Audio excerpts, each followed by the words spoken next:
Here you go.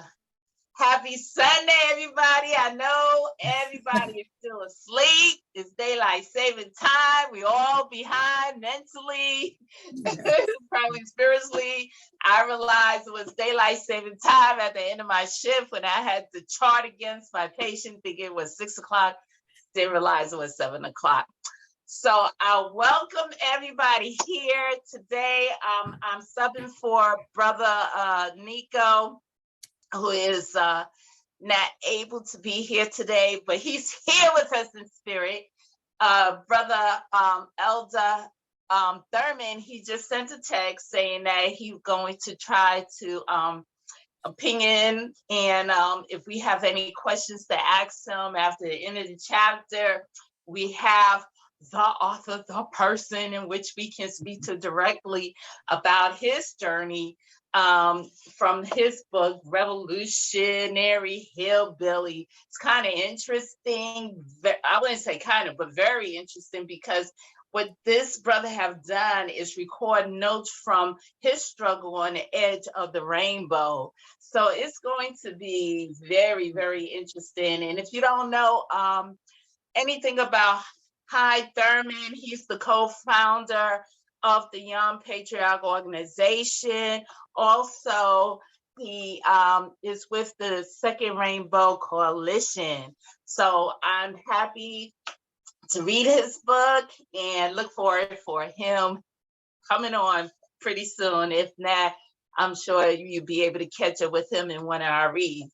Now, today, assisting us are our sister Elder Leslie,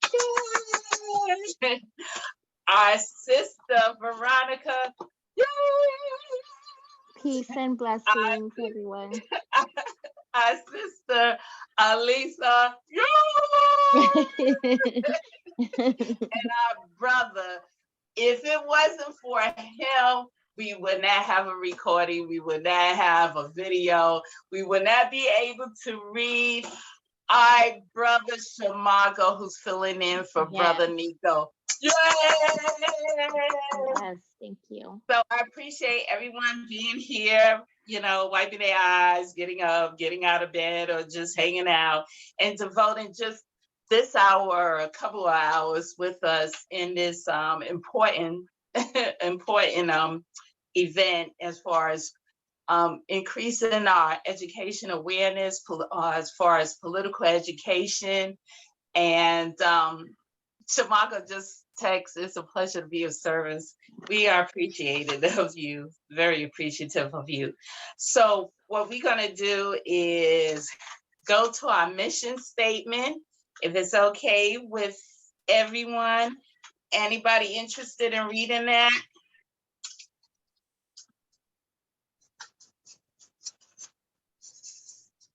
Where are you starting? Our mission statement. I didn't have it with me. Do you want me to go grab it, or do you have it? If not, I can go ahead and read it. Somebody has it. Nobody has it? Yeah. Veronica. Okay. Yes, I just pulled it up from Kwame's book. Okay. Okay, the Statement of Unity for the Second Rainbow Coalition starts with the preface.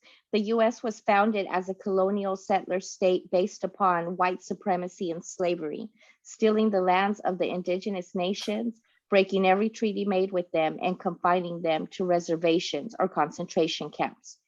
As the country became more powerful, the eagle sunk its claws into other nations, making war on Mexico and grabbing its northern territory, invading Cuba, Puerto Rico, Hawaii, and the Philippines, and either annexing them outright or making them colonies or neo-colonies. And in the 20th century, it became the major imperialist power in the world, exploiting both the people within its boundaries and those in every other country, bullying them with military interventions and robbing them of their right to self-determination.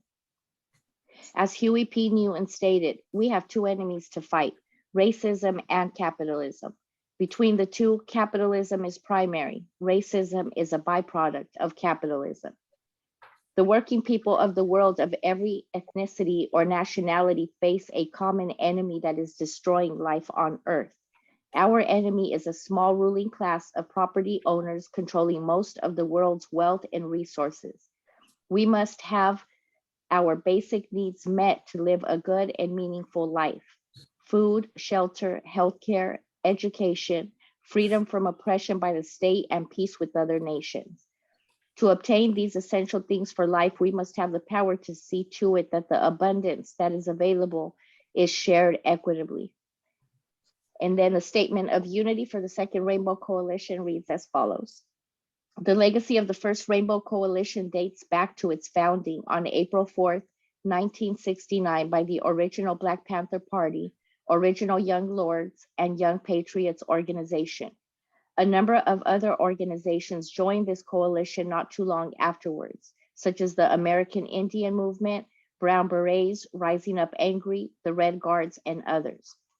Since the founding of the United States, the masses had developed a number of popular movements that came together to fight back against this capitalist, imperialist system in various ways around particular demands. Nevertheless, none had established a movement quite like the First Rainbow Coalition. This historic movement was the first of its kind that established a model of class struggle like no other. Its charismatic leader, Chairman Fred Hampton of the Illinois chapter of the original Black Panther Party, stated that at the end of the day, we weren't engaged in a race struggle. He said that it's a class struggle, goddammit.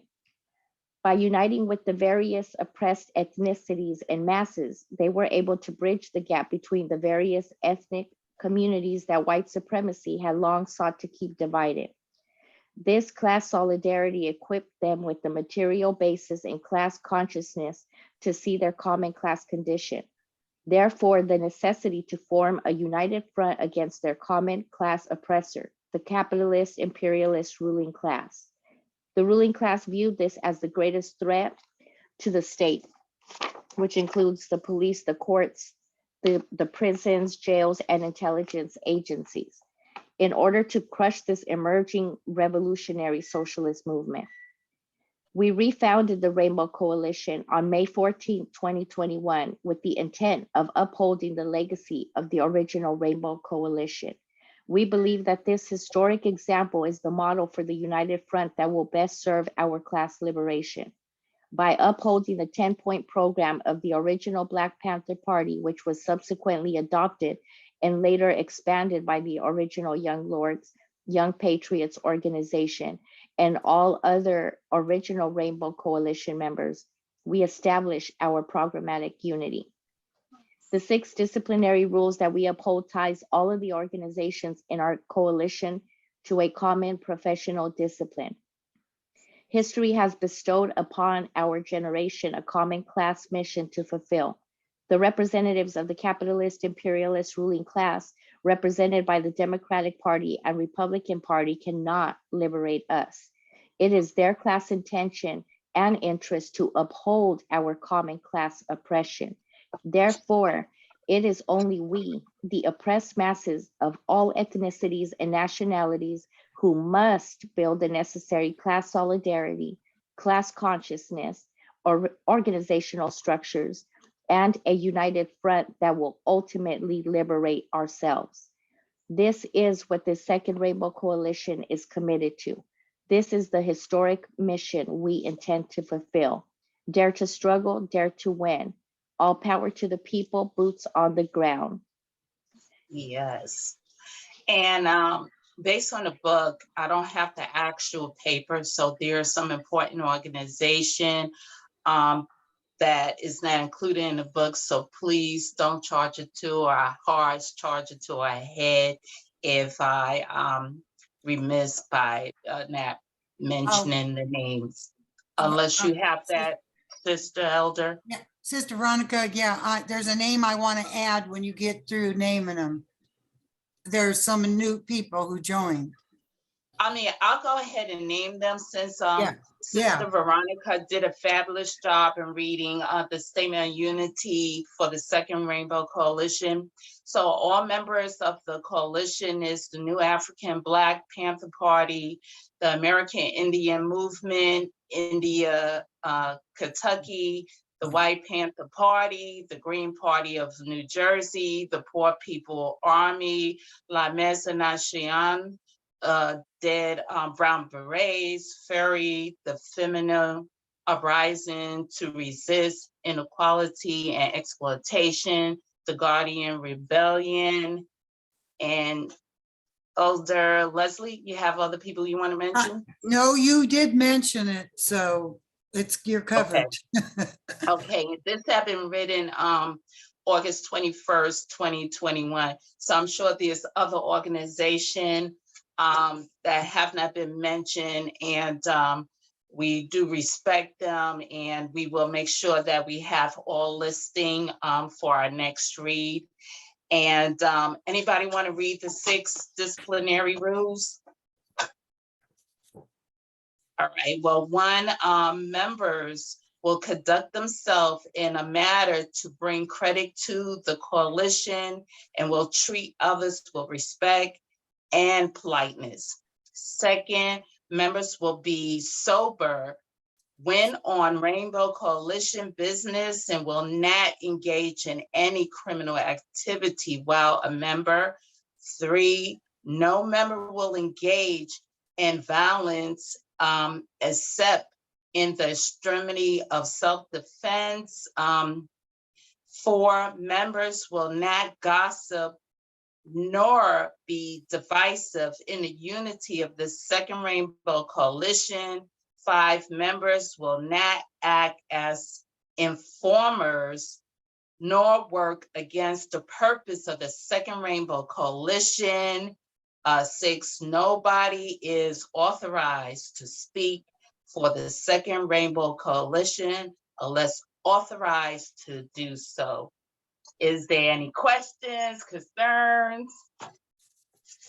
Okay, so what we're going to do is begin by opening up our book on Revolutionary Hillbilly, and we're going to start from page 23, The Great Migration. Does anybody have any questions about what the Friday group had read and had discussed in the book? All right, based on just reading on my own concerning the Revolutionary Hillbilly, our brother Hyman has spoke about his struggle living in the Appalachian area, growing up in a rural area, as in a low class area, or I would say province-stricken area. And I must say that what he had mentioned pretty much brought back exactly my upbringing, living in El Barrio, the coalition community of De Nueva York, living in a project where, I live in a 2-parent household. My mother, she was a nurse. My father, he had numerous jobs, but we had lived in the project, which back then projects were transitional dwelling. Okay, they weren't seen as what we see it as today. And back in the days, you had more unified people in the community, and I would say more so of a village of people who looked out for each other. But like everybody in my area, we were struggling, and there was times when food insecurity was also a situation that I had to face as a child growing up, where popcorn and government cheese sandwiches was our dinner, and we was lucky to get that. And the one thing that my dad had done did not look at what we had as a disadvantage, but what he did is expand our imagination and made us to think that we was eating actual steak, potatoes and string beans with gravy on it. And we were so happy to eat all that grease, whether it was popcorn or government cheese, which made the best grilled cheese sandwiches. And we just had fun just imagining that we was in a very, very high class 5-star restaurant. So yeah, just reading a little bit concerning the chapter that was read, it just brought back old memories, not to be ashamed of it, but just to help me to be who I am today, and just see that I don't allow my condition to identify who I am, but how I am as a person to overcome the adversity, because I can't go back and I can't go low, because I know exactly where I come from, in which I have nothing but to go further in life in what I need to do, or to overcome that little barrier, that's in the week or in the day in which I will do so. Anybody want to share a little bit of their life? Well, go ahead, Elder Lake. Well, what I was thinking of in these previous chapters was, it reminded me of sharecropping. It was like sharecropping. I mean, they all were out there working in the fields, the kids, Right. And everybody. And, this is something that is kind of, glossed over in this country, that there were poor Southern whites who were almost at the level of the poor Blacks in the South. They always have been there. And if you go back far enough, there actually was some unity forged occasionally in those groups. Absolutely. Yeah. So I mean, it's a real good story, and I'm glad he's telling it. We lived in West Virginia for a while. So I met a lot of people who were pretty darn broke. We used to do things like that poster that Andy did. We did one around mine safety, coal mine safety, was called Safety or Else. And we used to go door to door, way out in the hollers, and knock on these doors, and we would sell the poster for $2, but it was just an excuse to talk to people. And I met plenty of people who didn't have indoor plumbing. They still, they had outhouses, and people were broke. They weren't brought into the modern day, so to speak,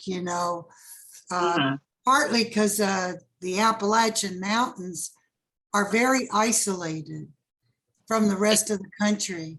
It wasn't until television that they started to get linked up, in a way with the rest of the country.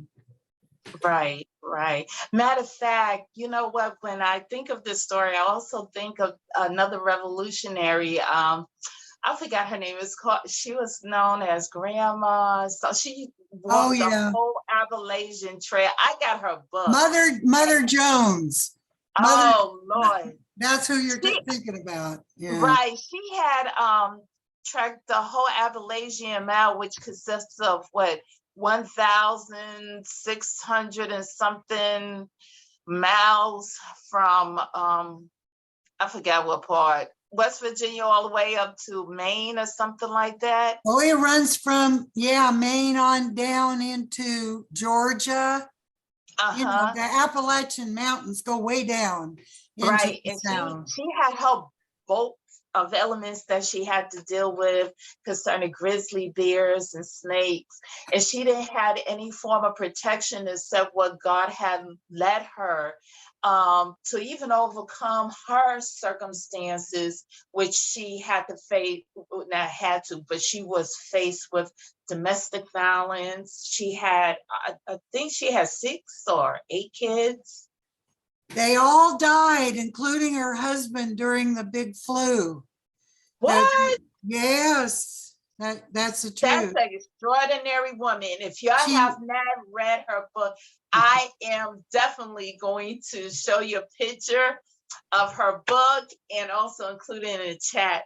So that's one revolutionary that I have to mention, and she's a remarkable woman to actually, just trek for her peace of mind and didn't care about what she had to face, but she was able to overcome those obstacles and walked Maine all the way back down to West Virginia again. So unless somebody else want to share, their lives or a moment in their day, we'll just go ahead and start reading Brother High Thurman book on the Great Migration, and that's on page 23. Okay, I'll start off, and someone can pick up, I guess, on page 26. The Great Migration. I arrived to Chicago in March of 1967 at the age of 17 to join my brother Ralph, who migrated 5 years earlier to escape the harshness of poverty, classism, lack of job, and the collapse of the farming economy due to mechanizations of farms in the South. I was also hoping to escape police harassment and class hatred in my hometown. I had heard that Chicago was the promised land. That life was better up north, and that job was abundant for those who were willing to work. Ralph encouraged me to stay in Tennessee because living in Chicago was not what I had heard it to be. Quote, there is no promised land. Hillbillies are not liked nor welcome in Chicago, end of quote. He warned. He urged me to prepare myself for the difficult circumstances I would surely encounter in the city, but he agreed that if I had made up my mind about leaving our hometown, when I could go to Chicago and stay with him. I'm glad that I went to Chicago, but my brother was absolutely correct. All of the problems he warned me about confronted me shortly after I arrived in Chicago. I was in total cultural shock when I arrived in Uptown. The Southern dialect, country music, and the Confederate flag were the only identifiable remnants of the Southern culture I left behind. There was a shortage of housing, and yet many apartment buildings was falling apart and were boarded up. Trees and grass were particularly non-existent. Children played in the street alongside passed out drunks. The air smelled of urine and garbage. Glass and debris littered streets crowded with people. The congestion increased later when hundreds of patients were released from mental health institutions and placed in Uptown, where many begged for money, drugs, alcohol, and food. Shop owners and street people would stare at me as I passed and would not respond when I greeted them, as was our Southern custom. There were no open space, and abandoned vehicle lined many of the streets. There was also a heavy police presence patrolling the street. Within my first week in Chicago, I witnessed 2 cops beating an elderly man, as well as a number of street fights and more incidents of police harassment. The usual hospitality that I was accustomed to was missing. Almost everyone appeared to be stressed and unfriendly. Many young guys were wearing leather jackets and appeared to be angry and unhappy. Most children were worn out closing, and some begged for money. This was not what I imagined Chicago to be. My attraction to Chicago was how it was portrayed in books and television as an exciting gangster town full of glamour and beautiful people with tall buildings on the lakefront. I believe that everyone could get rich in Chicago. The Gold Coast was there for everyone, and they all could share in Chicago's treasures. I learned quickly that the people building lakefront and promised land were there, along with the gangsters. But the riches were there only for a few, and they did not live uptown. I discovered later that other Southern migrants had the same disappointing dream. The majority of the Southerners came from mining regions after losing a job due to closed or merchandise coal mines. Others came from regions where textile mills closed due to the imports of foreign materials, products against which the Southern mills could not compete. Farmers were forced to leave their lands because of merchandise farming or becoming their farms or repossessed by banks. Major agricultural corporation that bought repossessed farm merchandised them, allowing them to undercut prices and run the small farms out of business. Others were victims of shuttered coal mines or black lung disease from working in the mines. Anybody want to take over here or? Okay, I'll continue. I can read. Okay. Where did you leave off now? On page 26? I'm on page 26, the beginning of Uptown. Uptown is located on the north side of Chicago.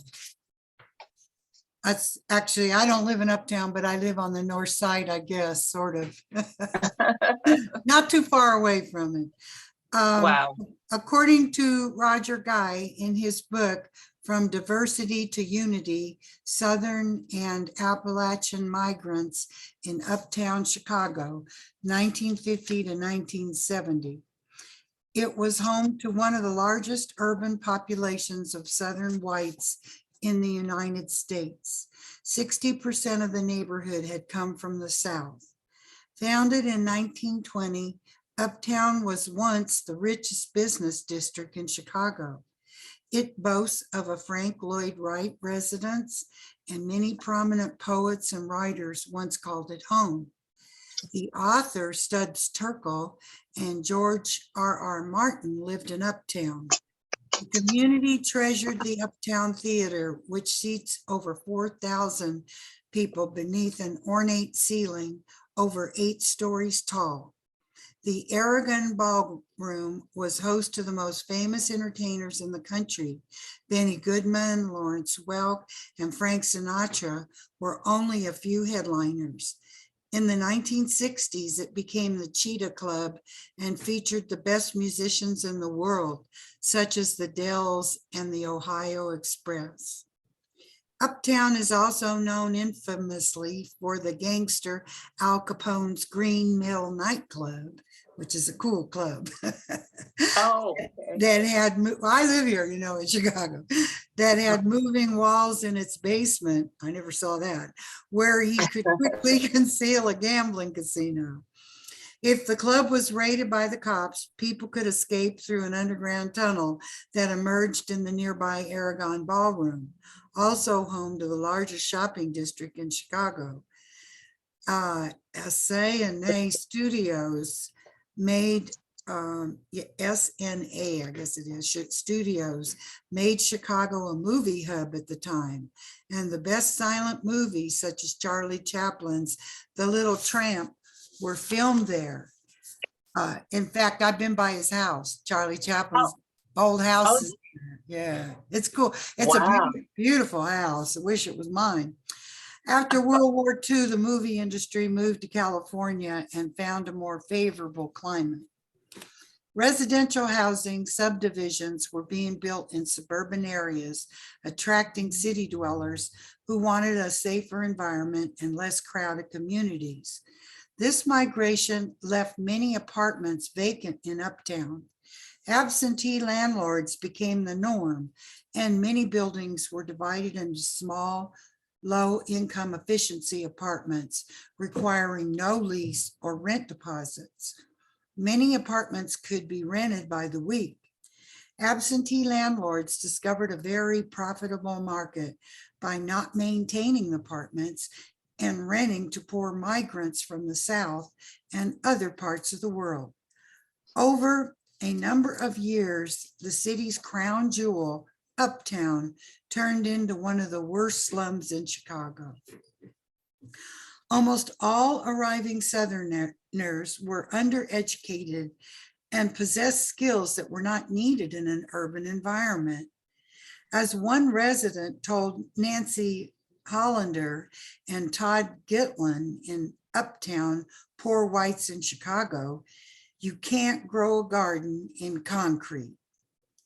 Furthermore, for those arriving in Uptown with black lung disease, brown lung disease, or tuberculosis, were not prepared for living in a city that was not only foreign to them culturally, but also very hostile physically, mentally, and economically. Absentee landlords were generally unwilling to pay to repair the boilers or for the coal needed to heat the buildings.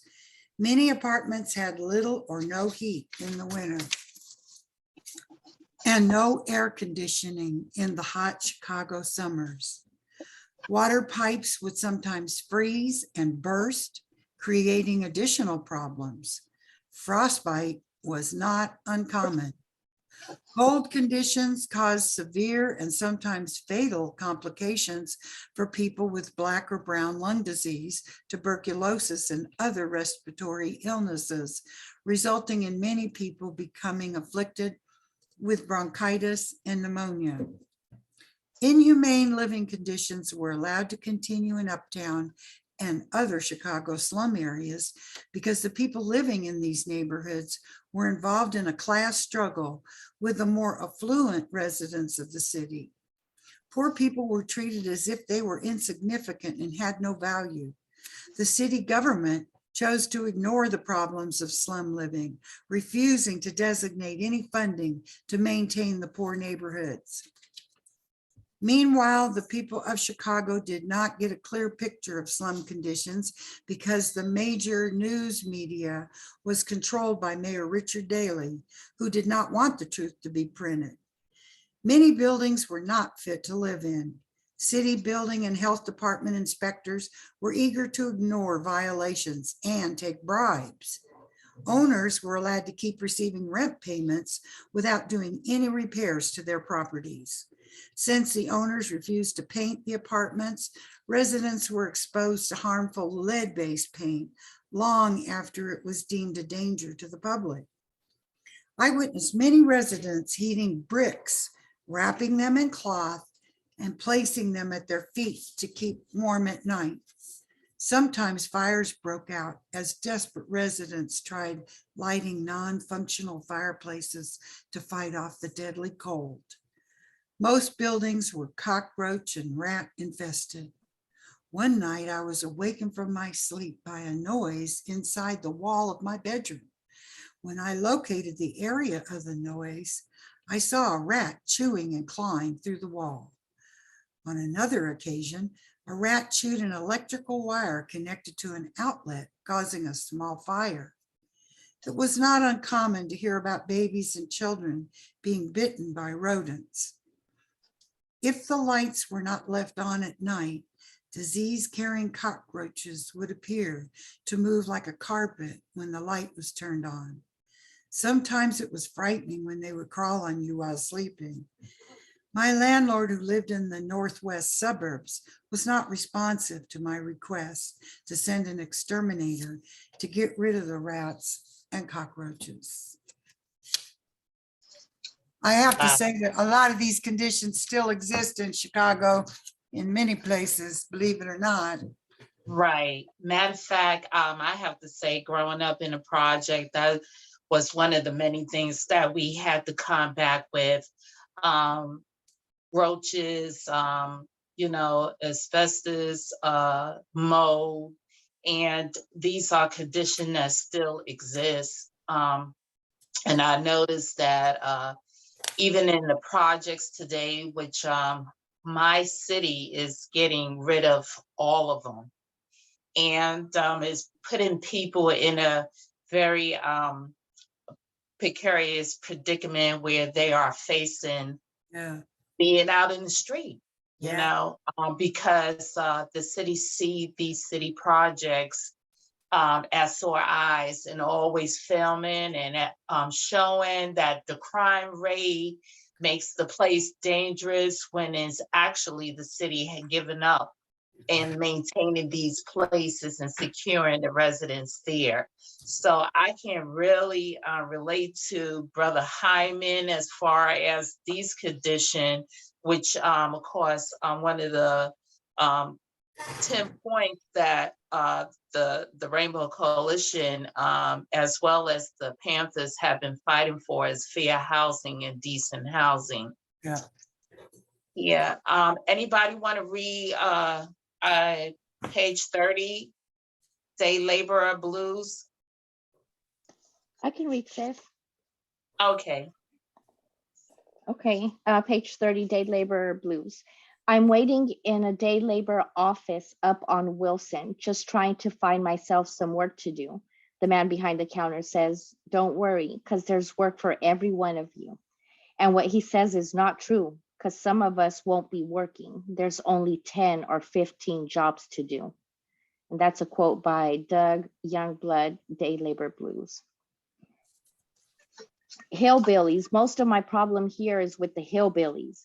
You can't rely on them. You send them out on a good 3-week job, and for the first week, they go great. They're good workers, most of them. But the second week, they're gone, and there you are. Back to Tennessee to see if the fish are biting or wherever else they go. They just don't care, said Ray Hallbrook, manager of Manpower Day Labor Agency.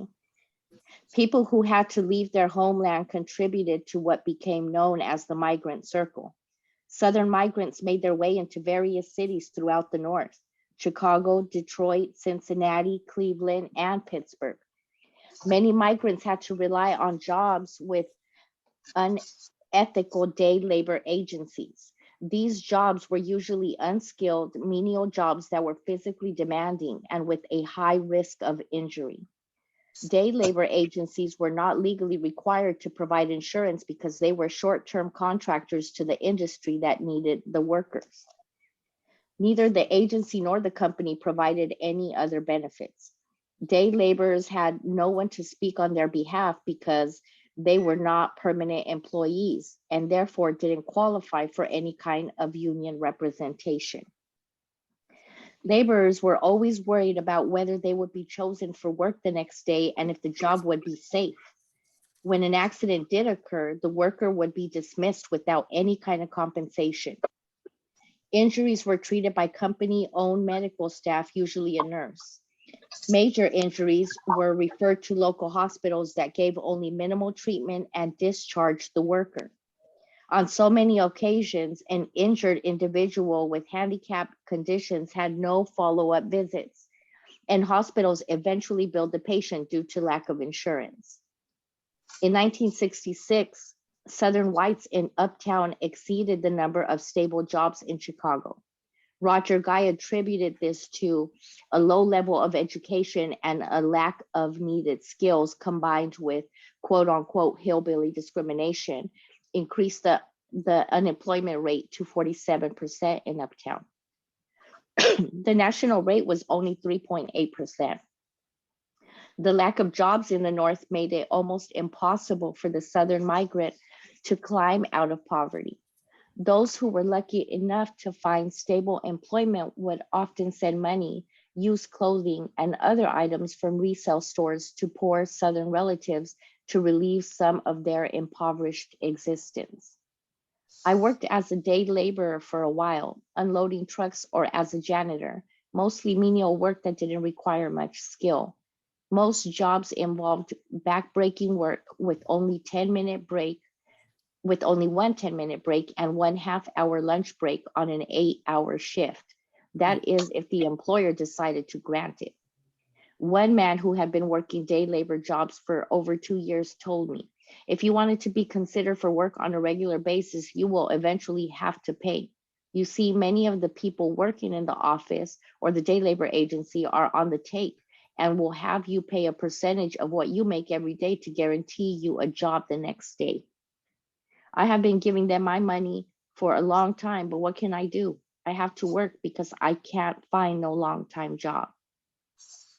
When I asked what I can do if they pay me by check, he said, then you will have to go next door to the currency exchange and pay them, and then give the office people their money. A lot of times they will give you cash and take out their part. I like it better that way because I don't have to give the currency exchange people their part. That evening, I was paid by check and never returned to work for the day labor office. When Southerners failed to find jobs and a better way of life in one city, they would either return back to down home or continue to another city. They also got the name Midnight Movers because most times a migrant would travel after dark to and from the South as cars didn't have air conditioning. The name was also applied to undocumented Latinos because if they got word that the immigration authorities were near, they would move at night in order not to be noticed. The name was also applied to both groups because if they did not have funds for rent, they would move out at night to escape payment. Like evil twins, blood banks were often located next to day labor agencies. Bank owners would target the poor for the purpose of purchasing their blood for resale to hospitals and other institutions in the medical field. For many desperate people, it was an act of survival when there was little or no work at day labor agencies. Families and individuals would calculate when it was safe and healthy for an adult to sell their blood, and for some families, it was the only source of money that could be applied to their weekly earnings or government assistance to keep them fed and housed. I and several friends visited the blood banks on occasion to avoid hunger. Poor people have always been described as lazy and not wanting to work by mainstream society. This is a false belief of ignorance that has permeated throughout history. One must look no further than the beginning of America, when England expelled its lower class and undesirables to the quote unquote New World. Once in the colonies, it did not take long for the English ruling class to use the poor as their servants, exploiting them as free or cheap labor. Anti-poor hatred has been catastrophic for poor people and has become a major belief by the mainstream society. It extends into every color and nationality. The Southern poor whites did not escape the jaws of a monster that places them into a class of servitude, ignorance, and worthlessness in today's society. More generally, within American culture at the time, and it is still the same way now, many people believe that the poor are poor and uneducated because they want to be and choose not to work. In fact, poverty and unemployment are problems caused by the capitalist exploitative economic system and are not the fault of the individual. In her dissertation, my friend Colleen Wassell McCoy said something that I agree with about how we must explicitly identify the poor and poverty. She argues against the idea that we must avoid language of poor and poverty because it is denigrating of human dignity, that we must challenge the idea that being poor is to be less human, and instead assert that an economy that creates poverty is what denigrates human dignity.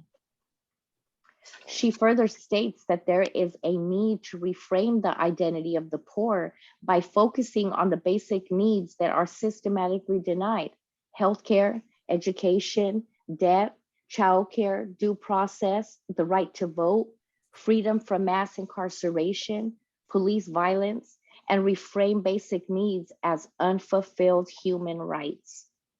To do so is to broaden the conversation about who is poor and what it means to be poor. The stereotype that Southern whites were lazy and did not want to work is just plain wrong. The city of Chicago did not have the resources nor the desire to provide for the needs of the poor of any color. Poor people were the product of a system that did not share the wealth and did not invest in helping the poor out of poverty. The poor Southerner has always struggled to make ends meet. Early settlers engaged in fur trading and bartering while farming to survive. The only saving grace and curse for some was when coal was found to be abundant in the southern mountains and mining was introduced in the 1700s.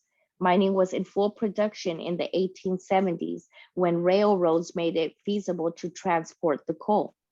Still, many were subject to oppression and aggression by the coal company owners. Mining towns were created and required miners to live in cheap shacks. A company store was set up and the miners had to purchase needed food and survival items at a price that was often several times more than the wages of the miners. In the 1890s, the miners had had enough abuse from the operators and joined the newly organized United Mine Workers Union, which was modeled after the American Federation of Labor that began years of pickets and strikes for better working conditions, medical benefits, and wages. In the early 1940s, many coal mines were shut down due either to depletion or to coal operators refusing to cooperate with the unions. As Hollander and Gitlin described, between 1945 and 1965, the number of coal miners in the United States fell by 3/4 while productivity tripled. The total population of Southern Appalachia, which includes West Virginia, Eastern Kentucky, Eastern Tennessee, North Carolina, and some countries in North Georgia and Northwest Alabama, fell by 3.4% from 1950 to 1960, and the birth rate started falling in 1945. Many people, especially well-to-do whites, could see the impacts of poverty, yet they ignored the cause by judging those who have little, without realizing that racism and classism overlap in a capitalist society. People of color are judged due to their skin color, and poor whites are looked down on as inferior class of the white race. The poor and the wealthy see the world much differently. Poor folks live in oppression and experience it in their lives on an hourly basis. Without seeing the true cause of poverty, it is impossible to understand poverty. It is like viewing poverty and judging the poor through one eye because of what they lack materially while keeping the other eye closed, which would reveal why the poor don't have what society determines as adequate. As long as we focus on the conditions of poverty and ignore its causes, we will never see the individual or group as having human value. Thank you.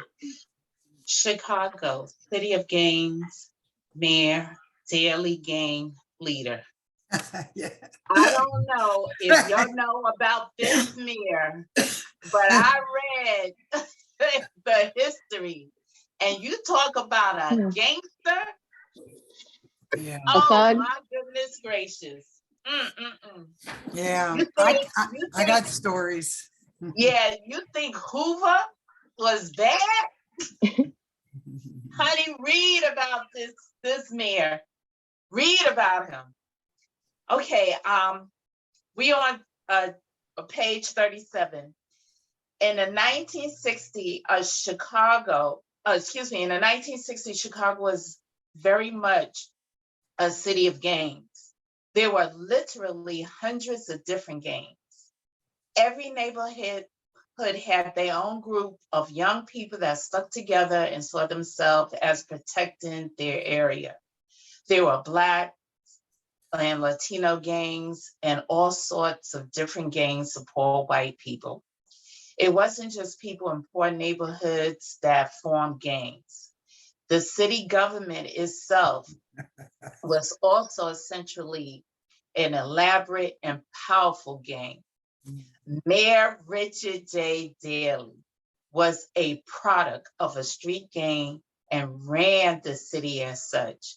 He knew the inner working of street gangs because his rise to power began in an Irish gang called the Hamburgs.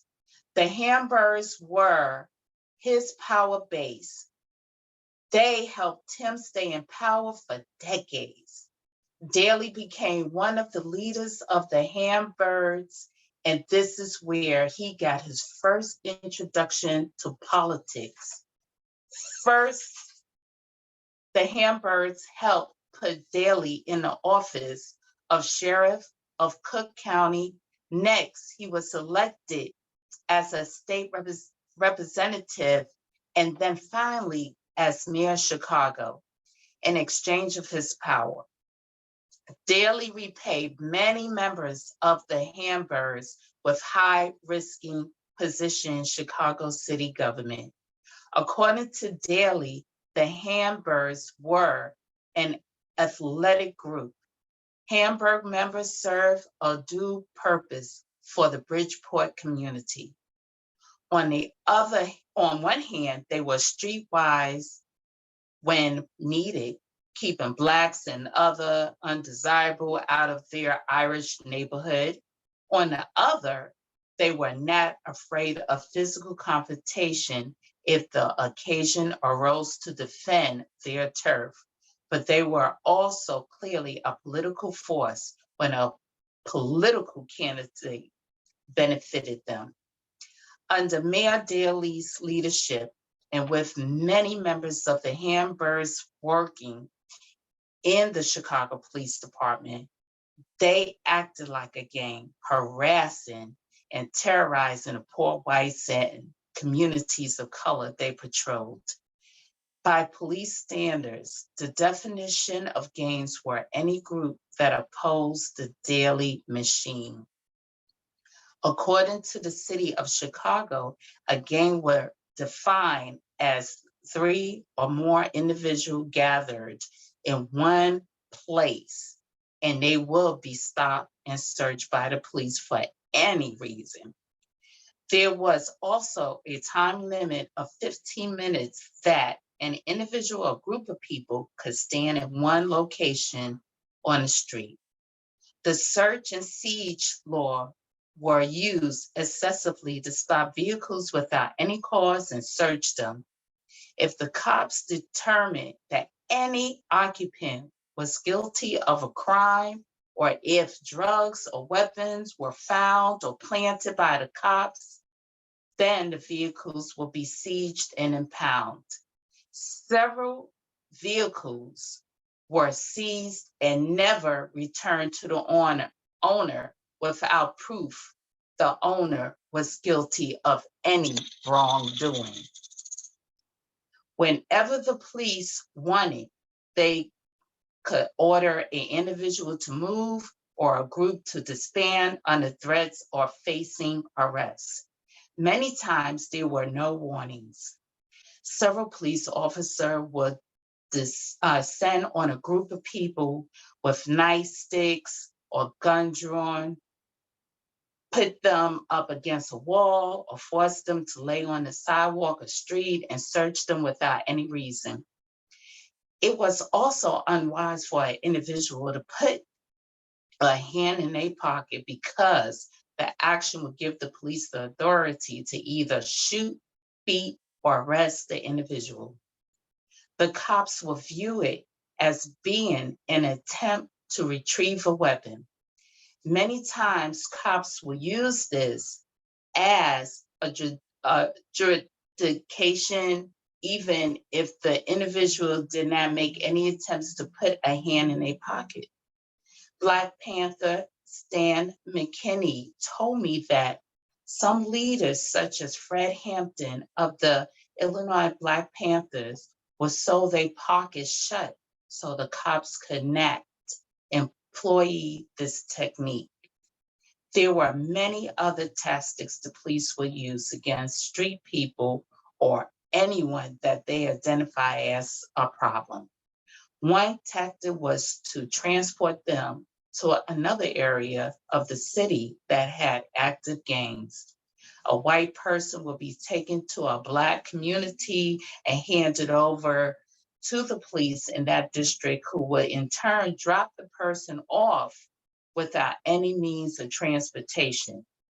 The cops would take their money and identification, talk about crooks and thievery. Sometimes they would be beaten. Females were not exempt from police harassment either. Mary Ellen Keniston, a member of the Young Patriot who worked with our community health clinic, was stopped while walking her dog in Uptown and transported to a Black South Side neighborhood. She was rescued by a Black woman who gave her money for the train to return home. Both Black and white community knew that this was a police tactic and would assist their people to return home safely. The police still continued the tactic because they never knew and were never concerned with what happened to their victims. Another favorite tactic was the Chicago police was to open a thick Chicago phone book, a police helmet, place it over a person's head, and beat them repeatedly with a nightstick. It left no evidence of a physical beating, but gave the individual a headache or a concussion, and sometimes they were beaten unconscious. The 20th District Police Station in Uptown sported a bench with handcuffs on each end so you couldn't dodge their punches as they beat the shit out of you. Another tactic to get a person to confess to a crime combined with beating them would be to deny them sleep during interrogation. After a long period of time, the person would usually confess even though they did not commit any crime. This type of torture was very effective, whereby most individuals do not even realize they have confessed or signed a false confession. According to Stan McKinney, a Black Panther member, quote, cops have been known to cut out the fingernails of Black people in the Black community, end quote. They were also known to be fingers or poor whites as well. The daily machine kept people in conflict using a perverse system of racism. The machine was very satisfied when gangs and ethnic and minority groups were fighting each other. That is, as long as the groups and gangs were in poor community and did not cross the line into middle or upper class white communities. If an older vehicle were spotted in any middle or upper class suburban neighborhood, they would be stopped, questioned, and searched. Unless they had a reason for being there, they will be ordered to leave the neighborhood. Otherwise, they could be beaten or arrested. Often domestic workers and those performing menial jobs were harassed and sometimes arrested for suspicious behavior. Any person with a Southern accent was a target for the Chicago police.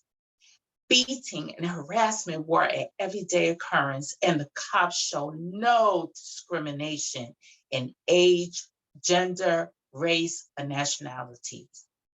Native American, Hispanics, and Blacks was also victims of police brutality.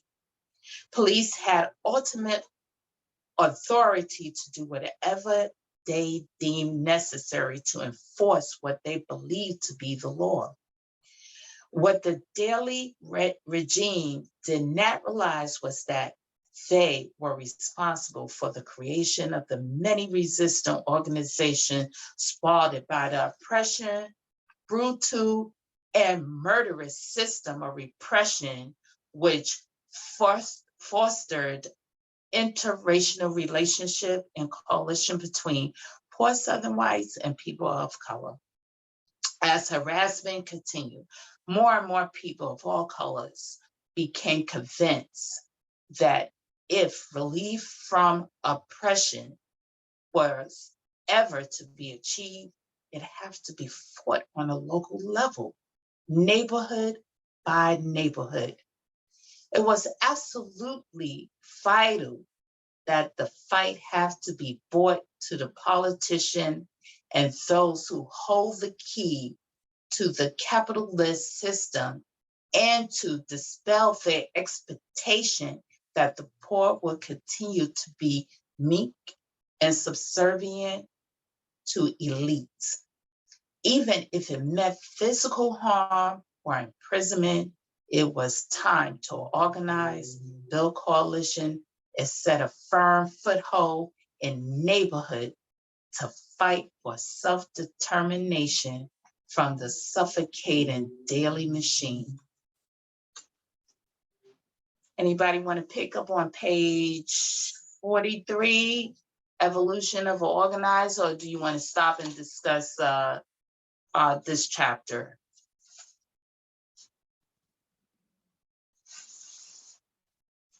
How far do we, how far do we read today? Sister You know Anna? what? I really believe that this is it. No, that's it. I'm sorry. This is the last chapter. So,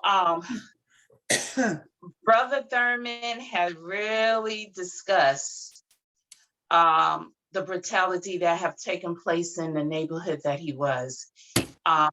He not only spoke about police brutality, but he talked about the crisis with living in decent housing. He talked about unemployment as well as employment, minimum wages, where still today there are discussions and even laws where, you know, employers is trying to find a way to not pay certain people the minimum standards wages, like in the area of hospitality with waitresses and waiters, where they only get paid $2.13, and to make up the differences of you know, meeting that minimum wage, they have to go based on tips, and that's really a form of slavery. And is still active today, where, you know, it shouldn't be a matter of sub minimum wage or meeting the minimum wage, but how about fair wages? So I know there's a lot that's going on with that. And one thing I have to say, I've read a whole lot about this mayor daily, and he was the biggest gang banger I know. He was a racist. He was everything.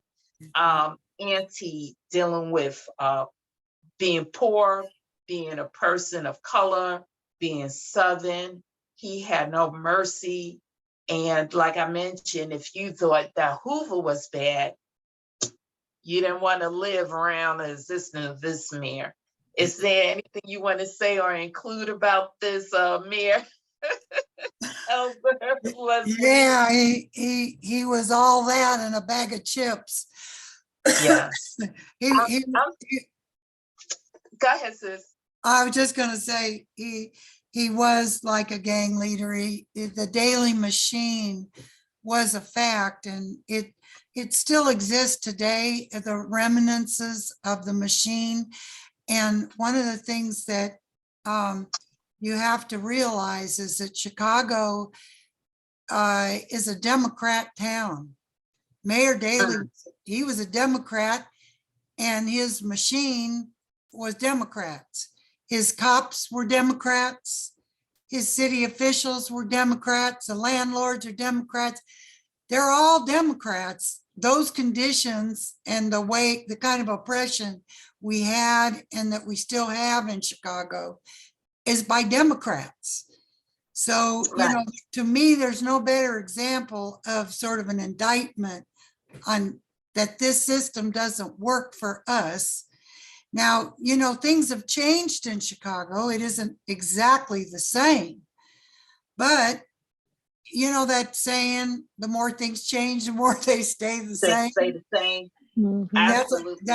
That's really, really true here in Chicago in many ways. But I have heard, I mean, so much has come out, you know, like you've probably seen the stories that have come out about the torturing that went on in Chicago. Everything High says in here has been proven, has come out as facts, not just for his community, but the Black and brown community. Our community has suffered under police torture. There have been cases and proof and everything. A lot of these people, they have aged out. You know what I mean? Right. The statute of limitations can't get them anymore, but they've been proven. They tortured people with like you know, battery connectors, you know, with electrical shocks in the most violent ways. And Andy and I have talked to people who really lived through some of the worst of this, and they can't even walk by some of these facilities today because they said when they were children, you would hear the screams. Screaming. You would hear screaming by the people that these cops had a hold of. It terrorized our community. And but you know what has happened, I would say, like uptown today has poor pockets, but it also has got very boutique-y. This is something that's happened all over our town. The developers, it's their playground. They own our city. They come in with you're poor, you want your community fixed up. Well, we're going to invest in you. So they fix the sidewalks, and when you see Starbucks, you start, watch out when the Starbucks appears on the corner. Because what happens is you're priced out. Your rents go up, the people's property tax, the little homeowners go up. So like the saying in Chicago is, how come my neighborhood is fixed up and I can't live here anymore? Right. And Because so they want to move us out. yeah, so we have to move all time. I mean, I've moved I had to move during COVID. I mean, the price of my rent, you know, just was going to jump by $300, and she knew we couldn't pay it. So she just got rid of us. But this is what happens. You have to keep moving, and then you get in a place and they raise your rent. And then they raise it again, and they raise it again. And you're waiting. You know what? Yeah, and you know what? I want to add to what you're saying, sis. Even if you look for an apartment, you have to make 3 times the amount of rent to actually qualify. And I'm like, how can you do that when you have a certain restriction or limit on income limit that you have to meet? And if you do meet that, you really exceeding the amount in order to move in. And it's galvanizing people. And yet, you know, if you're late for your rent, you don't have like 14 days where you have to pay late for a late fee. They give you less than 5 days, and then they'll take you to the process to get you illegally evicted out of your place. And, you know, for those who have or familiar with the rent program, I don't know if this exists in Chicago or anywhere else, but during COVID, we had that program. And it's just so crazy now, you know, people are still behind in their rent or not able to make their rent. And they have stopped the program code while you have, you know, renters, managers, or mortgage increasing like $300 to $400 that you can't afford it. And we talking about, you know, we talking about the homeless rate. And I know here, like I had mentioned last week, Virginia ranked number 6 throughout the whole country with an eviction. And I'm certain with all that's taking place now, going to be number 1. Yeah, yeah, It's going to be number 1. right. Go ahead. You want to add something else in regarding to that, Sister Well, Elder? well, I could go on forever. I was just thinking about, that's the history. Things have changed, but they're not all the way improved. You know, you saw Laquan McDonald shot 16 times in the street in the neighborhood that I live in now, probably about 4 or 5 blocks away. Tony Alvarez was chased, a young man, I mean, he was like 15, 16 years old, chased down in the night and shot down in the alley at night. He wasn't robbing. He, you know, they said he had a gun. He might have had a gun. I do care, but he wasn't violating the law. They shot him down. They chased him down and shot him. They killed a 13-year-old child. This was what, a couple years ago in the Pilsen neighborhood. They killing people. They still torture people. And we are up against it. It looks a little different. It's not day labor. Well, I'll tell you who's day laborers now. That's the immigrants. The immigrants, and this is not official. There ain't no hall where you go to get hired. So there's no laws. They wait around places like Home Depot, places like that. And people who need some help, you know, like with a building or something, they will come by and say, I need 3 guys, right? And they'll work, you know, and I see people lined up at bus stops that I know are not waiting for a bus. These are the places where they go to get laborers. So we have a situation where supposedly we're a sanctuary city now.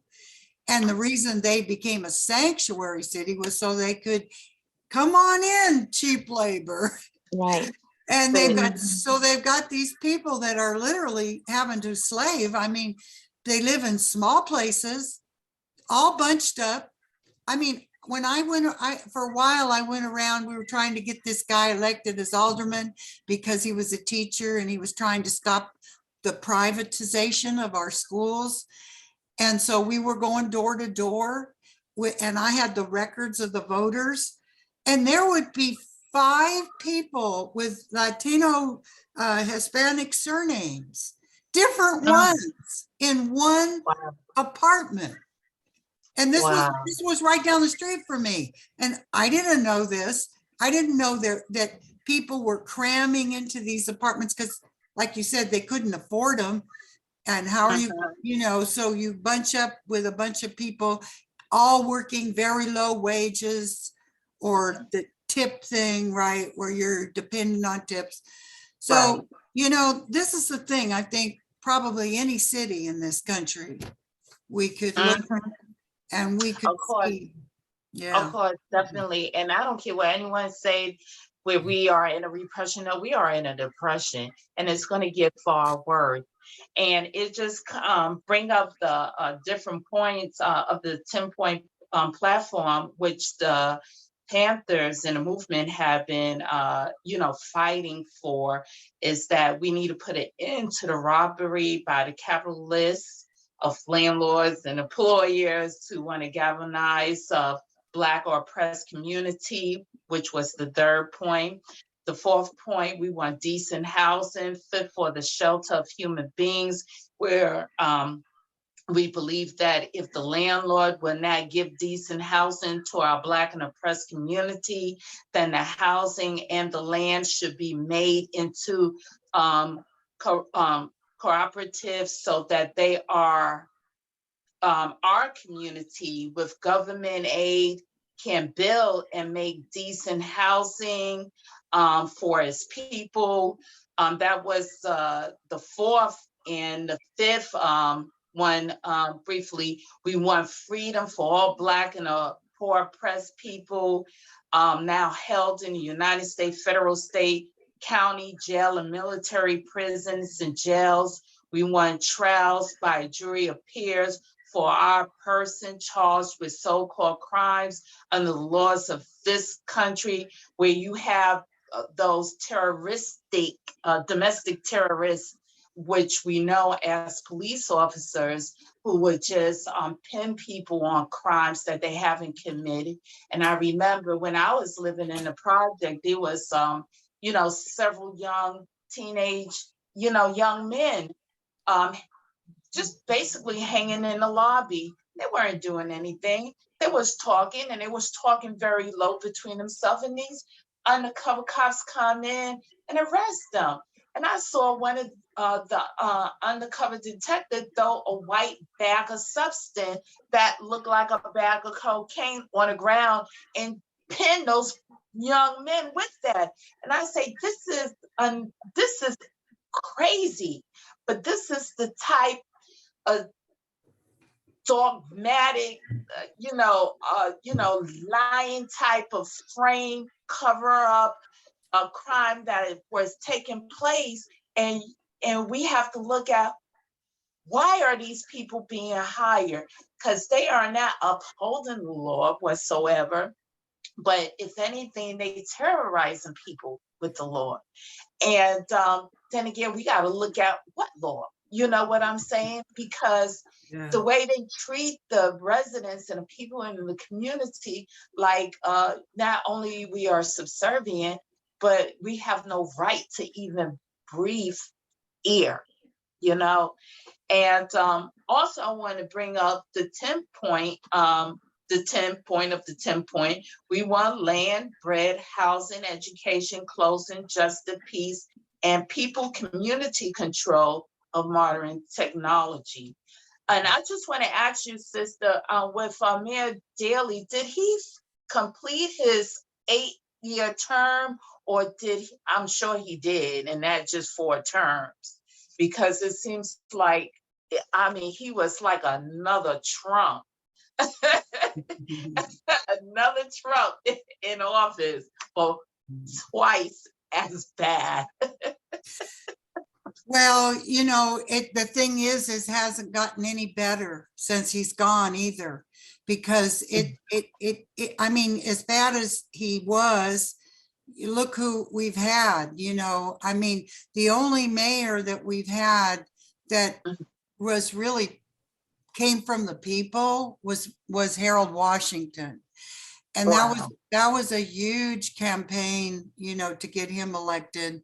And he died in office, I don't think it was weird circumstances. He had a heart attack. But whether or not he would have been able to do for our city what we need, I doubt it, because he was completely surrounded by people who weren't going to support him for anything that, were in the government. So that's the thing. See, when you go out here and you campaign for people in Chicago, all Democrat, no matter what anybody says, they get in office. What can they do? What the hell can they? They're one little voice, and we had these progressives, the DSA, the Democratic Socialists of America, running all these candidates. And I have to say, we can't. Me and Andy were out there for some of them, and some of these people, they didn't like us. They didn't like what we had to say, and we're communists. How come you don't like us, right? But they wanted to run it the way they wanted to run it, and they were not about really after the same things that we're after. In the long run, they some of them voted for Lori Lightfoot's budget. They lined up with the rich people's agenda for this town. And not all of them, and not in every situation, but when you come right down to it, it's been a real lesson for me to see it doesn't matter what they say. What can they do? And Rahm Emanuel, look at the history we had with him. He shut down, I think it ended up being over 50 schools. And these were, our communities fought hard to keep their schools, because a school sort of holds a community together. It's like a community center, I mean, it sort of brings out the best in the people, right? The Yes, mothers get involved, and everybody's for the children, getting what they need and all that. So when you close a school, you hurt a community. And then absolutely. you end up, the kids got to go far away to another school to go, and this was really devastating. Plus his whole thing was to privatize, sell our schools to private corporations to run. And, this is the tendency now, to sell everything that is our common property, like where we have a common interest in, our public schools, our public parks, all the things that are public are being taken from us and sold to Wow. corporations and individuals. It's not just in Chicago, it's all over the country. I'm sure you look in your town and you'll see that very things that were really important to the people that once belonged to you no longer belong to you. Right. Right, because I see in my area a lot of mom and pop shops are closing down. You have many stores, even big corporation stores are just are closing. Malls are no more the malls where our younger kids will hang out at. They are closing, and it's becoming a ghost town. And I thought that where I live was a transitional town because of the fact I live in one of the largest naval base area. But no, it's transitional because of the fact people have to move out or close their businesses up. Yeah. And it seems like it's not getting better. And I'm like, well, what is a village? What is a community? What is a neighborhood where soon all of that going to be out of our daily diction because there's not going to be any kind of form of community, no kind of neighborhood Yes. where, we are slowly but surely losing our rights. And what Brother Thurman had experienced back in the 50s, the 60s, the 70s, the 80s, and the 90s is something like a wicked web in which we are reliving as we speak now. Because if you look and listen, you can pull out any of our legendary great speeches and what they have fought for. And I'm like, doggone it, does that sound exactly what we are doing right now? And we are, what, 30 plus year, 40, 50 Yeah. years in? And Yeah. it's like, what progression have been done, or what revolutionary dial have been pulled up? And I'm saying, what can there be when we are being confronted with so many adversities, from police brutality, food insecurity, indecent housing, being thrown out of housing, and the increasing rate of unemployment, underemployment, no doggone employment. Where I have a friend who say forget working, for mainstream, where she does informal work, and she's making more money than a licensed nurse, doing the Uber, doing Food Dash, you name it. Where she's like, oh, I could go ahead and pull up this money, for my rent, or to go on a trip. And I'm saying, does it make sense to stay in mainstream where most of your money is going into health care, and you are being punished at the same time, where you can't see a doctor because there's a co-payment you got to meet, and there's a deductible, and if you don't meet that deductible within that year period, you think you're going to have surgery, you think you're going to see a specialist or have a procedure done? No, you can't, because of the fact you have to cover 100% of that medical expense with your insurance that you pay weekly, bi-weekly, hundreds of dollars that is going there, and you're not reaping or having the opportunity to have the benefit of these services. And then with that Obamacare, which, I'm like, oh my goodness, it's no freaking different, because you're going to be penalized at the end for having this kind of insurance that's supposed to be affordable, and I don't see it meeting the means of the Affordable Care Act of 2008, reinforced in 2010, where it's still unaffordable. You know what I'm saying? Because, Yeah. anything that's supposed to be free is welfare. And whatever is welfare, you're going to pay for it through your taxpayer money. That's Okay? Or else the federal government going to put a lien to it, garnish it, or imprison you on it. And I'm like, you can't win for losing for nothing. Yeah. You can sustain your health if you can. Yeah, don't get me started on healthcare. I'm so freaking disgusted with it. I mean, and I'm not saying, I've met some of the best people in the world, or some people who are in healthcare. You owe your life to some of these people. Like, Andy had he had a really bad heart attack. He almost died. They revived him 16 times in the emergency room. And he was Wow. in the ICU for a week before and he had to have a quadruple bypass, etc. But those people in that intensive care, they took such good care of him. I mean, really, he owes his life to them. But some of the way that it's structured now, COVID just did a terrible number on it. Like, he had to go back in the hospital, it was a couple months ago, for a little bit. And like, I couldn't even stay. They would only allow me to come in during visiting hours because of COVID, right? Right. And it's still here. even the nurses don't like it, because we used to make up for some of the shortages. You'd be there if somebody wanted a drink of water, and the nurse is busy. Your family member did this, right? So, and they always were able to handle it. If a family member was too, doing something they didn't like, they could get rid of you off the ward. But, the doctor, the care, I laugh about my doctor, and I'm not going to quit him just yet, because it's a routine I go through, but he doesn't like to touch me. Oh, I'm not kidding.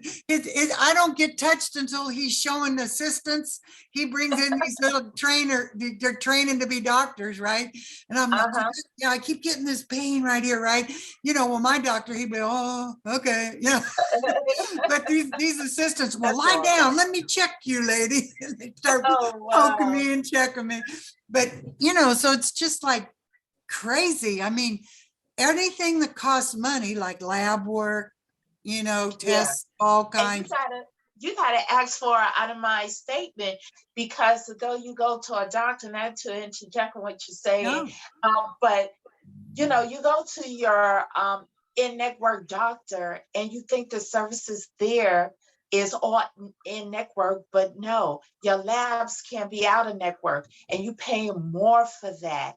And even and if you notice, especially in the field that I work, you would see that a doctor would sit down on your bedside and talk any kind of regular average talk before he put his stethoscope to your chest to see how your heart is beating. And it is crazy. And you have to get your medication. And I don't know one person who will leave a doctor's office without a prescription in their hand. That's all they do. That's all they do. And the medication is unbelievable, but high cost. And you see these CEOs, and they making trillions of dollars for the month. And I'm like, this is ridiculous. And the prices are increasing so high, where the older you get, the more ailment you are, the more punishment that's going to be placed on you, because of the fact you're still living with the ailment that we got to maintain, that's costing the city, the state, the federal government, and draining your pocket. Absolutely. Listen, me and Andy, we just feel like cash cows. That's You know, all it is. You we know, got, because we got Medicare, and so they find shit. They find yes, stuff they do. to do to Or they you. want to make you a lab rat, Listen, one or the other. I'm a lab rat, so I'm defensive. I don't want nobody to do nothing. I go to the eye doctor, and she wouldn't even give me a prescription. She just wants to do cataract surgery. Well, Absolutely. I don't drive anymore. I see fine. And That's so, it. I They mean, want to scare you with stuff like that, or you got to take this medication because your yeah, heart, it's all medication instead of operations. Yeah. right, instead of finding some alternative means like, come on, let's really look into your diet. Let's Ah, put you on this Mm. plan so this way you can start cooking this instead of cooking these red meats or this or that. But they want to right. pop a pill in your mouth and tell you you got to pay more for that. And if Yes, you don't get that medication, it's not their problem. that's Yes, right. it's your problem. Well, hey, listen, I mean, I don't want to go on too long about this, but I am Uh-huh. diabetic, and so is Andy. But I got off So much. I got off medication completely by doing Good. intermittent fasting, and I lost weight. And you know, I just told the doctor I don't want to take the medicine anymore. It actually makes it harder for me to you know, to deal with diabetes. It will get worse. And so, It but does. instead of getting worse, I'm getting better. My Absolutely. A1Cs, they keep going down, and I don't take any more diabetic medicine. So, you know, we're not in a, but this is, I have to do it myself. I didn't go to medical Right. school. You have I, to do your own research. Your my, doctor is not going to do it because no, medicine treat one system, but it doesn't holistically treat the whole human body. no, they You want know, to make money for pharmaceutical companies. They don't want something that like physical therapy or dietary that you can control. There's a whole industry that makes diabetics worse. It doesn't Mhm. cure them at all. Like that, these are the doctors I started following. This one guy, he's a Canadian doctor, and his specialty was diabetics. And he said, nobody ever got better. They just got Nobody. worse. And so, Absolutely. you know, he started looking into what could be done. Now, I heard when people got stomach staple, you know, surgery or whatever they get where you know, Yeah. it's for weight loss, Uh-huh. that if you were diabetic, it was a cure. Now, Wow. I know, but then when you think about that, what does that tell you? It says, well, if you're not eating as much, That's it. and like this is what he said, it's a dietary disease. It is. It's a That's all it dietary is. disease. And if But- it's dealt with first like that, then Mhm. you can help it. If you, but what they try to teach you is, well, you just take this medicine and then you can eat all you want or anything you it. want, right? You can, oh, we know you're going to be bad and you're going to want sugar and this, that. So just take this medicine, right? And then you take that Absolutely. medicine, and then pretty soon you have to buy insulin and give yourself shots all the time. And you still get all the disorders. People still, Absolutely. that's it. It don't cure nothing. And I'll be right back. I gotta go. Sure. Okay, no problem. And you know what? I must say that there is three major addictions that many people face. That is sodas, sugars, and dairy products. If we rid of all of that, believe you me, we will cut down the illness rates, you know, for diabetes, for cancer, for cardiac heart issues. And by consistently having a daily exercise regimen will help, which I am a marathon trekker, and I trek 5 miles a day, and on the weekends, especially when I'm not working. Well, when I'm working, I trek 10 miles a day. And if I'm not working, I trek 20 miles a day. And I'm doing that, and we'll be getting into that, I would say intensively, in trekking 5 days out of a 7 days period, because in 2024, I will be preparing for a 21-mile trek, which I need to complete in 3 days. And that's part of this organization that I'm with. But I just want to mention, this brings up the point, as far as the 6th point, where we want complete free health care for all Blacks and oppressed people, in which the Panther had mentioned and wrote into their 10-point platform that we believe that the government must provide free of charge for the people health facility, which would not only treat our illness, most of which hear about as a result of our oppression, but which will also develop preventative medical programs to guarantee our future survival.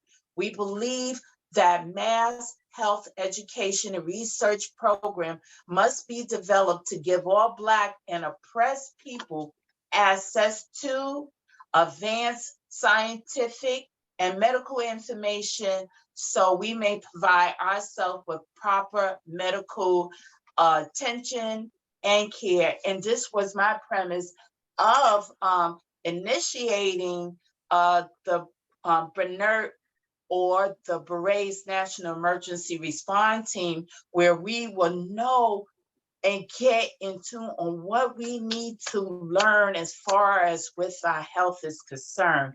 If we can look at ingredients, if we can read a book, why not research things that is really dealing with your illness or treating a family member illness? Be aware, go to your doctor's office like a business person or an attorney, okay? So this way, when you get that large bill, you'll see how you are being galvanized, or you can question, or you can reduce that bill down to zero, which is why I, post information that will help those people who are facing issues with high medical bill or expensive, or have questions as far as certain medical diagnoses, or issues, or even having a team of people that you can talk to, especially with one of the most hitting condition that is so evident in our community, and that's with mental health.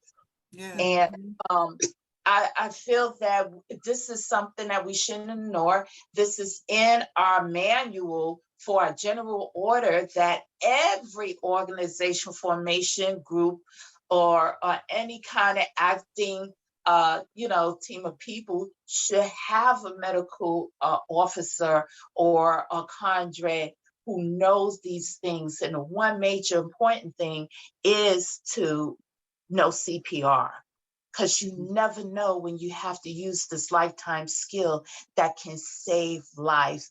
And then you can save more lives outside a hospital, where your chances of prognosis will be better than not knowing at all. Yeah, Sister Anna, that just reminded me, like what you were saying about taking responsibility for our own health, and the fact, like looking at the deficiencies. It shouldn't be this way, that we have to do this. But Right. there is a group in Chicago. I'm trying to think of their name. I can't think of it, but I've heard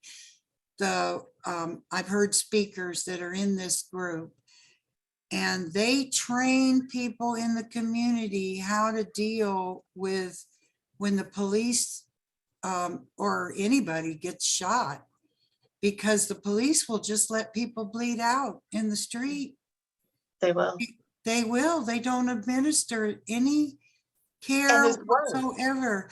Like, I mean, I remember having this incident happen where my son was picking me up from work, and we drove by, and I saw something happening on the corner, and this kid falling to the ground, or I saw him on the ground. So I got it out of the car. Hi. Hello.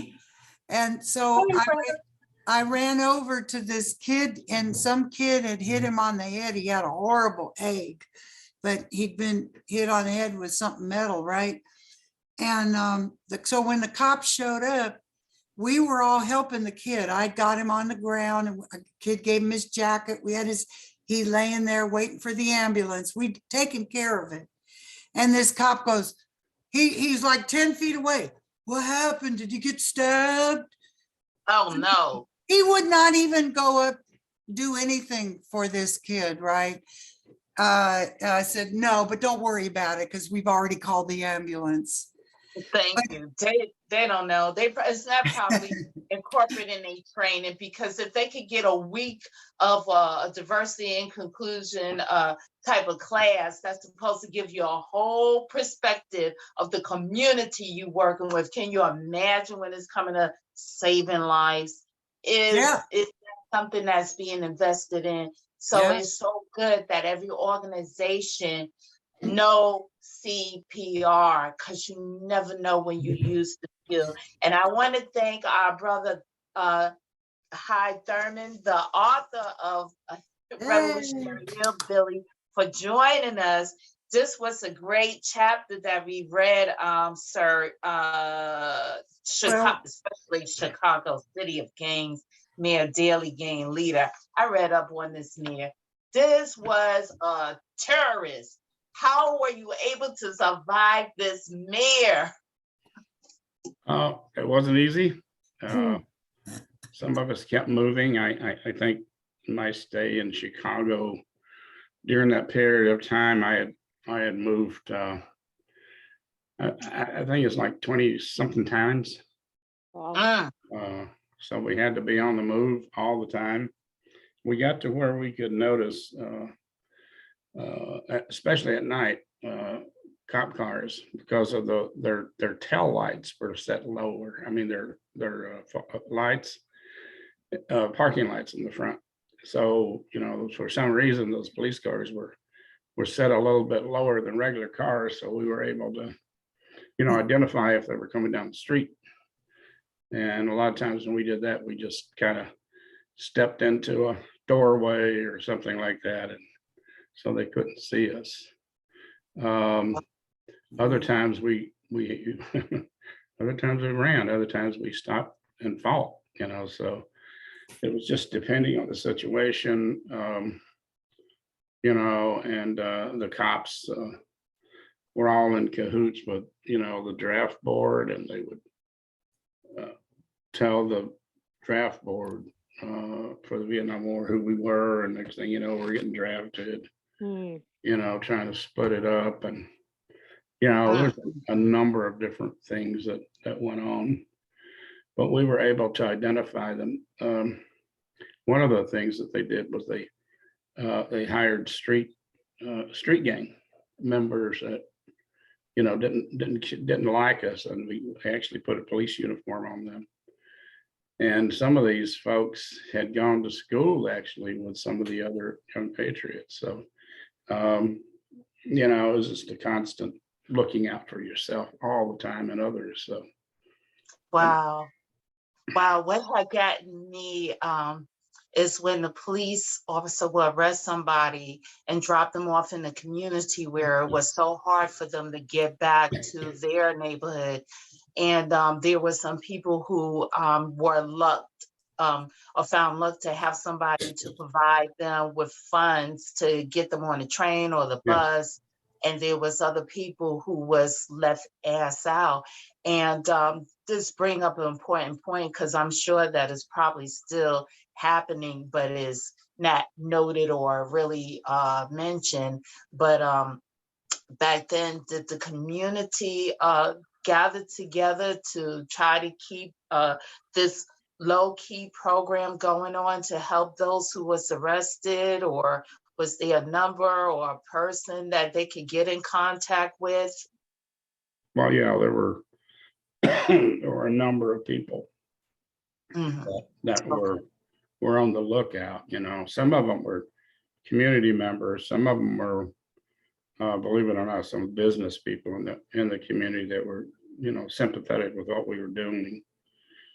And then, you know, there was sort of like a grapevine effect, and, you know, that they would get in touch with somebody, and then we would realize that, you know, this, you know, a black person or this, Hispanic person, and it would be in the community because, well, at that time, there were not a lot of black people in the community. There were not a lot of, Hispanic people in the community. And so it was pretty easy to, to spot people. And so we were able to get them, put them either on the L train or drive them ourselves to a community and drop them off and, give them money to get back. And then it was either male and female. It wasn't just males, it was male and female. Some of the youngest kids were like 12, 13 years old, Wow. and drop them off. And, so people would ask, what are you doing here? And I was, well, the cops just dropped us off here. So they knew, and they got pretty smart to it. And, these were some of the hardcore gangs. I mean, we're talking about, the Peace Stone Nation and all that, that, started returning people because, it was a cop, it was an anti-cop thing to do. Wow. And so it worked out fairly well. There were times when people were injured, but not in Uptown, it was in different parts of the city.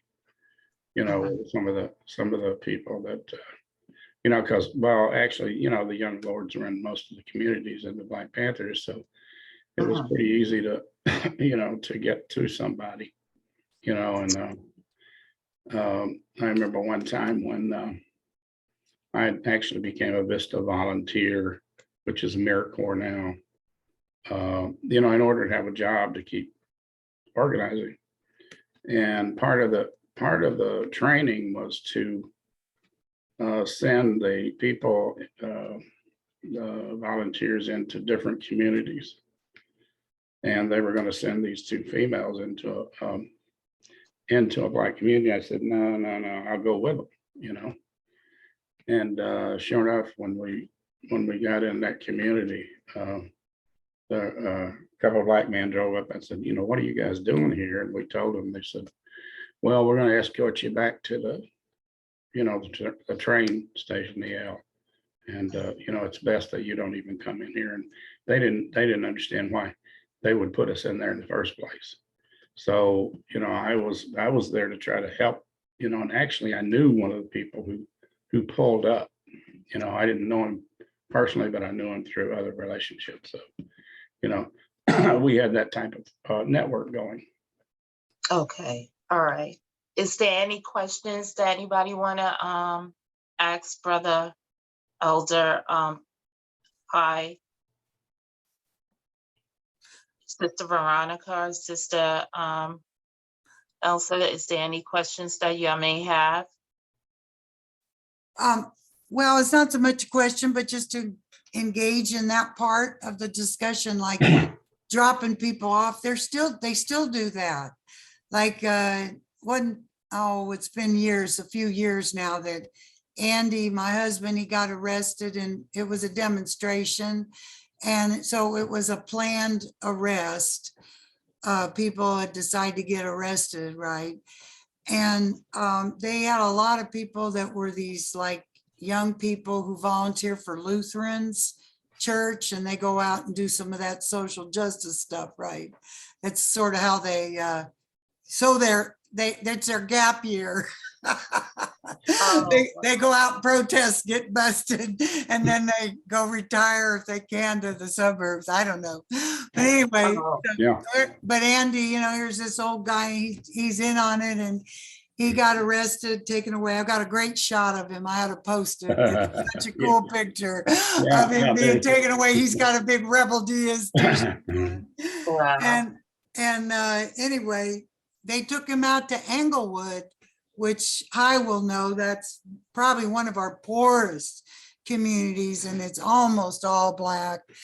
It's just a devastated community, but I'll tell you a good story about that community. But that's where they took him, and they had let everybody else go, and they waited till about 3-4 o'clock in the morning to let Andy go.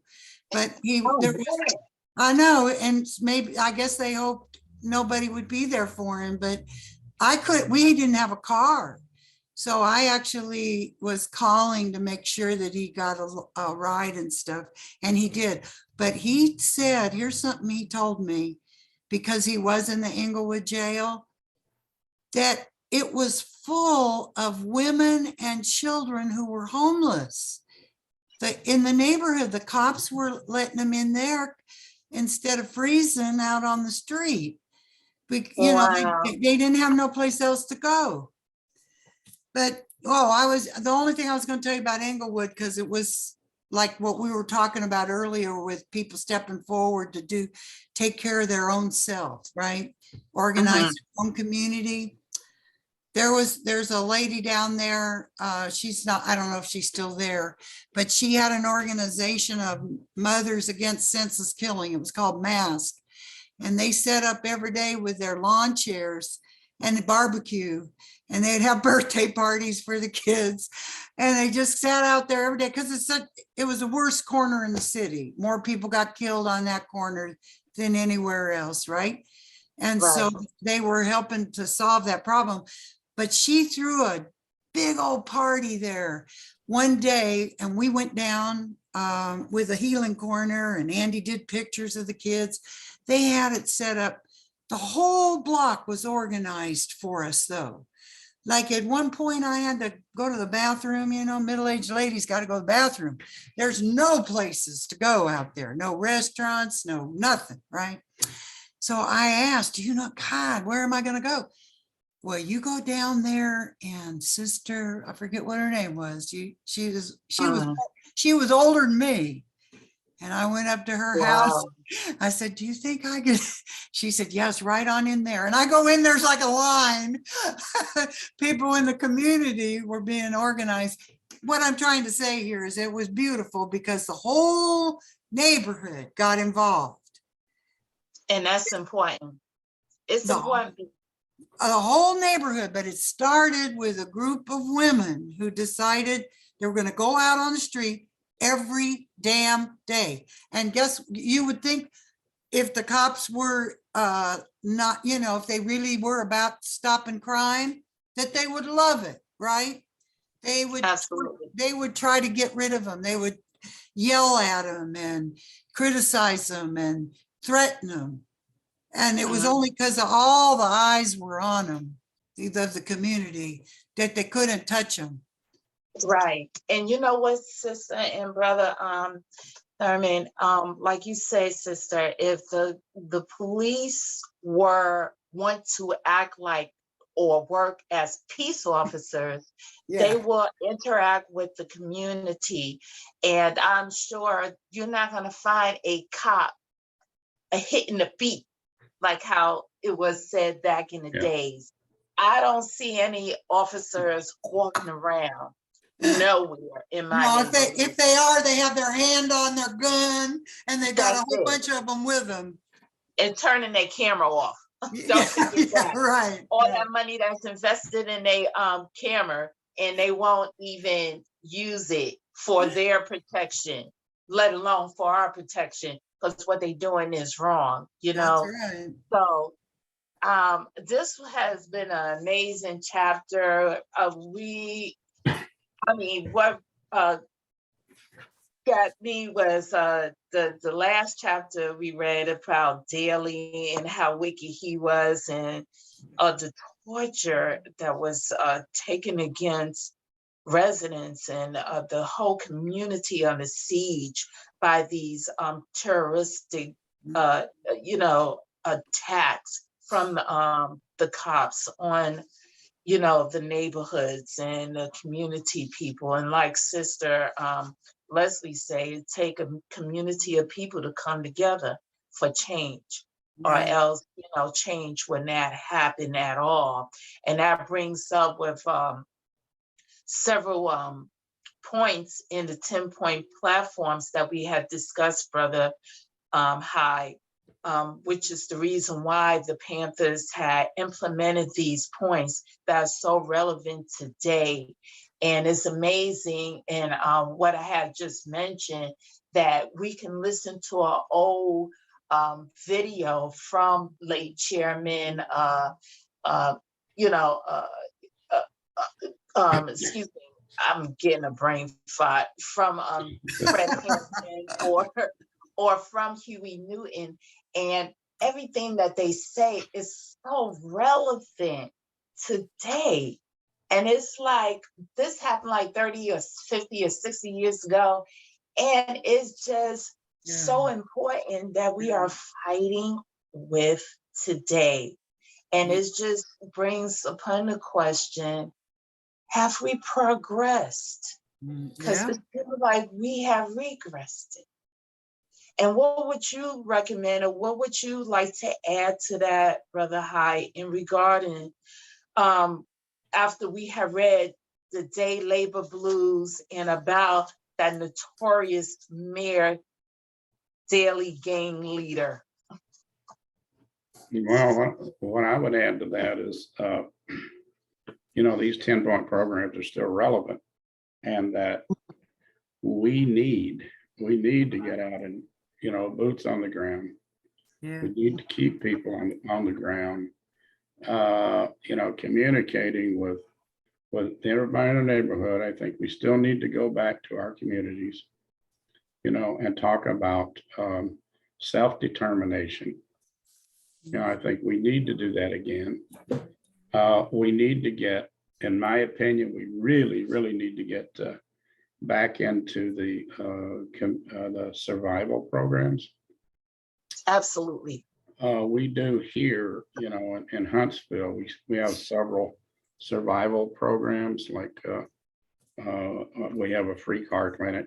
That was a big need because people can't afford, to get their car fixed. And we have volunteer mechanics and others to do that.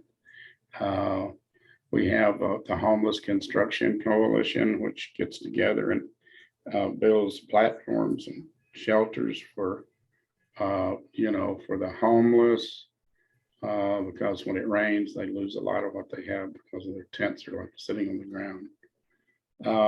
At the same time, we're able to get them services and actually organize them into, a democratic process within their communities, where they can have a leader and they can have a team of people or committee. And we're always towards socialism. We're educating at the same time towards socialism and talking to them about, how to defeat some of these programs that are being put together by the city council. The other is organizing other people in the community. And we are a part of, we have an organization called Blues to Bluegrass, in which Andy Willis is a part of, and he's got a band, and he recorded a song called Hillbilly Harlem. And right now, this is coming from, we're producing an album, and it is going to mostly showcase the people here in Huntsville and in Alabama, except, Andy and his band, and John Langford, who is another great musician, recorded some songs, and we're reaching out to the musicians, artists. We're talking to them about, community action, getting into the community, educating people. And these songs were all taken from a collection that we had called Time of the Phoenix. We gathered over 100 songs and poems and stories from people's way of life that had migrated to Chicago. And so there's some real important significance there. One of the major venues for arts here wanting us to do an exhibit, on Appalachian culture, I think is what they want. But we're also involved in many other programs. And I think, a lot of times, somebody won't listen to you until you give them something. So you got to show that you're honest. Just as a matter of fact, and I think Alyssa maybe has heard this, I'm not sure, but when I was writing my book, Scott Crow, who was a great writer and anarchist, called me up and said, he said he wanted to pay my editing. And I said, well, why should you do that? He said, because you fed me in your children's program, breakfast program, when I was young.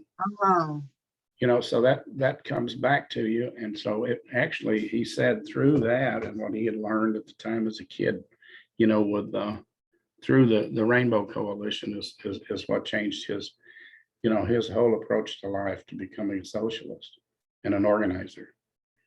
So you never know, and people shouldn't be discouraged because there's not a lot of numbers of people. Almost everything started out with a small group. Back then, the Panthers, the Lords, the Young Patriots.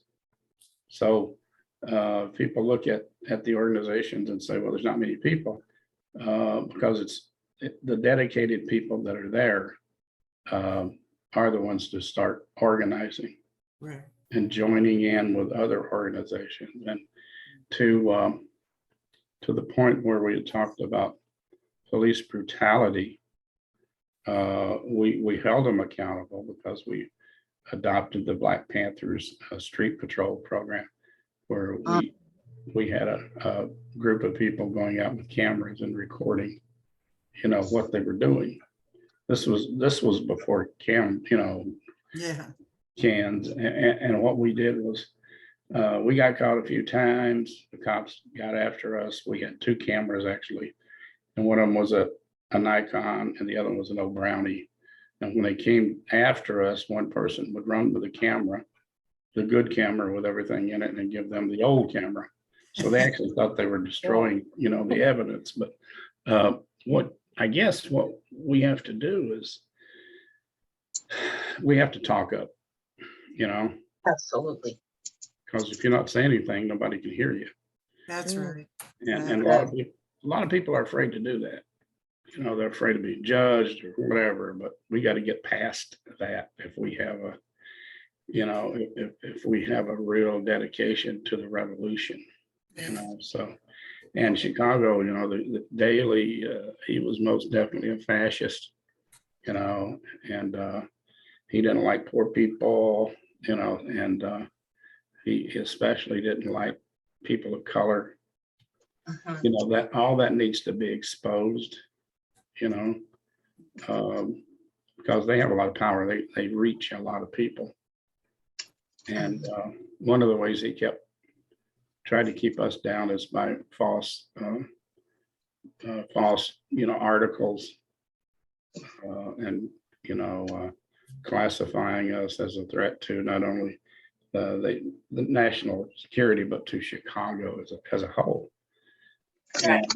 And so we need to stand up to that. We need to fight that. We need to get our circulations of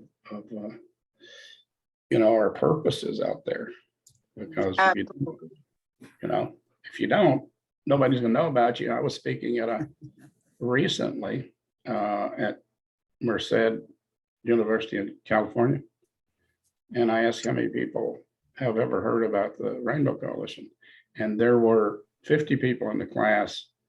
These were advanced sociology students. 2 people raised their hand, and they thought we were associated with Jesse Jackson. Yeah. Oh my goodness. That's right. After all these years, Yeah. they're not teaching this in school. No. But afterwards, they found out, and it was quite an education for them. Okay, I'll shut up now. Yeah. Thank Oh. brother. I just want to interject here real quickly. I've been just really taking in. There's just so much information in these chapters here, and so much rich history. I've only been to Chicago but once or twice, and so to hear some of this history it's good, because in order to know where we're going, we have to know the history, right? So I really appreciate that, brother. The way that you give so much detail is just wow. from I got stuck in the chapter where we were talking about the conditions, in the housing conditions and what that looked like for people. And then the part about, if you weren't experiencing it yourself, you'd be really oblivious to the way that people are living. And yet people will have such a strong opinion about people who are quote unquote poor, and why they're poor. Strong opinions, And so when I'm having these conversations, I always like to say, well, how long were you in these conditions? Because most of the, and I'll ask it that way purposely with that tone, to infer, because most of the time, people will reply, well, I've never been poor. Oh, well, that's a really pretty strong opinion that you just made for having never experienced these kind of these kind of conditions, right? I thought about back home in Denver, my mom, she was living in a neighborhood where it was a home that the family was renting. It was subsidized by Section 8, and it was in the middle of winter, so it was cold, but apparently they were having problems with the heater and stuff. And so, very much like the conditions that were described here in the chapter. And the family resorted, they had children in the home. The youngest was an infant. They had, these heaters in the different rooms. There were several fire code violations, because they had these iron rails on the windows, the landlord did. But they were not such that you could, pull up or out if there was a fire. And it's what ended up happening is the house became engulfed in flames.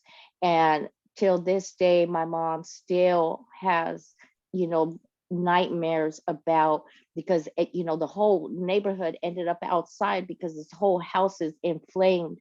And she is still haunted by the memories of the mom, and the parents were able to get out of the house, and them having to hold them back because they're trying to run back in to get their babies, and they could hear the cries of the kids.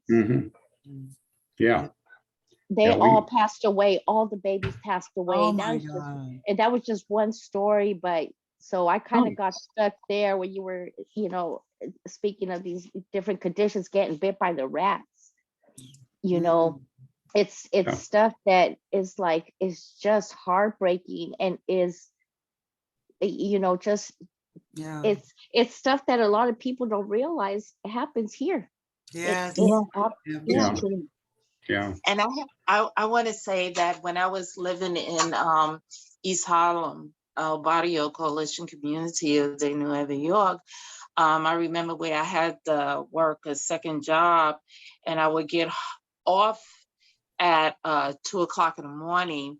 And the times when people are on the trains at 7:00 will be as crowded of the time people getting off who work in healthcare. And when I got off at my station, which was 116th Street and Lexington Avenue, I had a choice to either go one way where the, gang bangers, often hang out, and the drug dealers and users be out over there, or go another where there was like packs of super rats. And I say, either I have a chance to live or a chance to get my ass eaten up alive. And I say, let me go where the gangs, users, and abusers are. At least I have a chance to get home. And I was able to make it home that way. Because you can't trust those rats.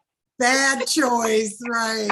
Yes, that would have been a bad choice. But I thank you for our honorary Elderman Hi, Thurman, of being here, answering our question, allowing us to read his journey. We already had been here for 2 hours and 26 minutes. Yeah. I was gonna do a game, but I'll go ahead and save that when I moderate again next Sunday. If Brother Nick prefer to do it, or if Brother Redneck going to join us. But I want to leave one poem that I have, and I say to myself every day, and it's called Attitude by Charles Swindoll. And it goes like this: the longer I live, the more I realize the impact of attitude on life. Attitude to me is more important than education, than money, than circumstances, than failures, than successes, than what other people think or say or do. It is more important than appearance, giftedness, or skill. It will make or break a company, a church, a home, an organization, a formation, or even a group. The remarkable thing is, we have a choice every day regarding the attitude we will embrace for that day. We cannot change our past. We cannot change the fact that people will act in a certain way. We cannot change the inevitable. The one thing we can do is play on the one string we have, and that is our attitude. I'm convinced that life is 10% what happens to me and 90% how I react to it. And so it is with you. We are in charge of our attitudes. So Wow. I want to That's thank good. It's good. everybody for being here, especially our brother Elder Thurman. Thank you so much. I cannot wait to read the next chapter, which I almost read today. Was supposed to be for the Monday group. And I look forward for you joining us if you can. Now, can you please mention about the event that's going on now? Because I know you're on tour on the East Coast. Mm-hmm. Yeah, it's the principal United East Coast book tour. We just got through with the West Coast, in which we visited several cities and along the coast, and it was very successful, except for Portland, where somebody got shot where we were at. But we had some of the members of the Second Rainbow Coalition there. That was a nurse, so they took care of it until the ambulance got there. But we have security everywhere we go too. So the event itself, the book tour, is not. The books are not what's important.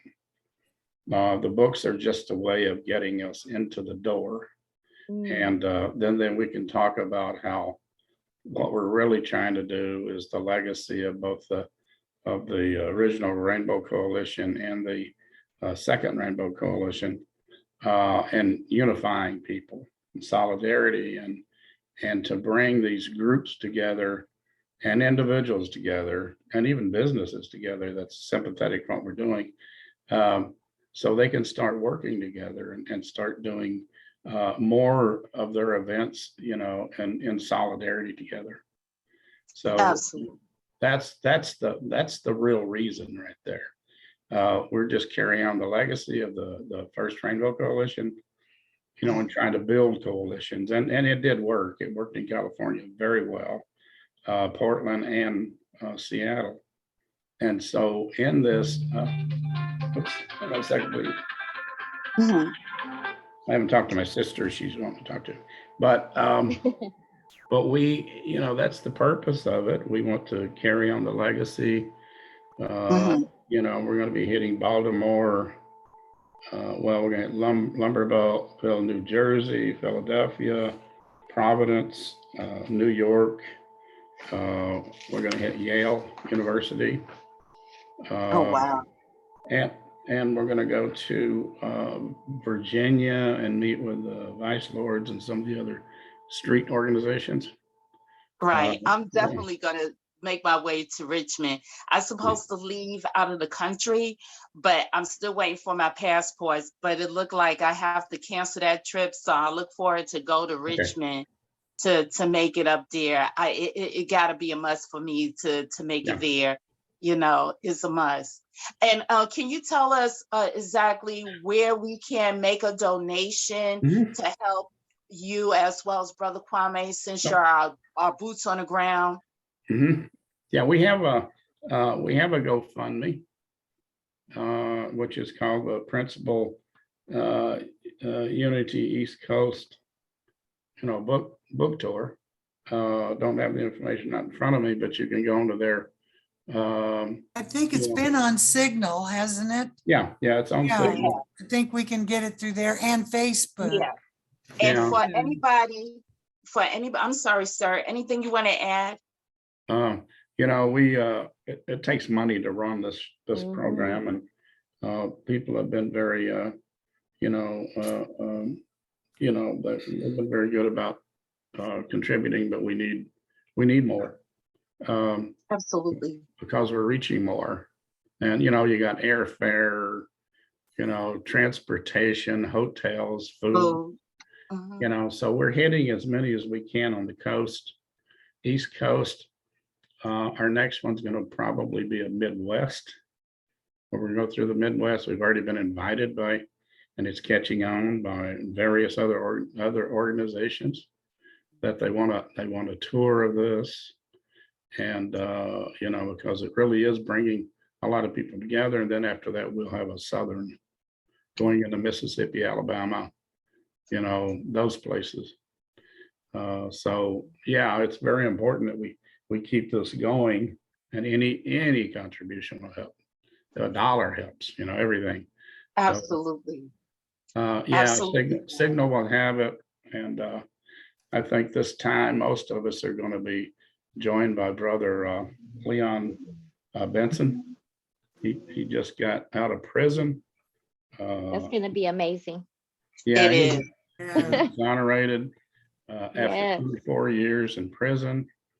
I know Kwame's been working on it, and we are working on getting another brother out of prison, where he's been falsely accused. And so we're working in those areas. We're also working on Leonard Peltier, Yes. trying to get him out of prison. But he's sick. He's 80 years old, and he's got COVID and all that. But we're still working to try to get all political prisoners out. Absolutely. Okay. We also just proved last night to there's a Native American nation that's joining us, and so we have the whole nation, one of the nations joining us. So we're looking forward to working with them. Great. And for anybody who's looking at this video right now and still want to know where they can make their contribution, what we're going to do is put it in the comment section after the video, and definitely you can get in contact with our brother Elder Thurman or Brother Kwame, or check us out on our Facebook profile, and we will share the information with you. But we definitely will list it here, so this way you can make your contribution, because every dollar go a long way for housing, for food, for transportation. Let our legacy continue. We have legendary great Brother Thurman, Brother Kwame, and many others. We cannot just suppress what our jewels nuggets go, for us to pass the torch into the next generation. So I really appreciate everybody being here discussing Brother Thurman journey, and look forward for our next read, which will be tomorrow at 7 p.m. That will be Central Time, if I'm correct. And we're going to end it on that note, and with, always have a good attitude towards being revolutionary. When you see something that's unjust, don't sit there idle or sit silent. You have a team of people that's out here who are vouching, who are waiting for you, where only the people can transform society. So with that in mind, is there any other questions, concerns, or statement that anybody want to, thank you. Thank you, Sister Elisa. Is there anything that you want to add, Sister, before we sign off? We can just let everybody know that I did find this stuff real quick while you were talking. So there's an interview that I just added into the chat that Hai and Kwame just did to kind of talk about the tour itself, and then the GoFundMe is right underneath it as well. So there's a link. There's a link to each of them. Awesome. That's great. Okay. No problem. I appreciate you, Sister, for that. I wish I had time to play a little game, but I'll just hold that off for tomorrow, permitting by the moderator or when we moderate again. So I'm gonna close out now. Anybody want to count down, or you want me to count down, or what? You can. Okay. Can I just All make right. one more announcement? Sure.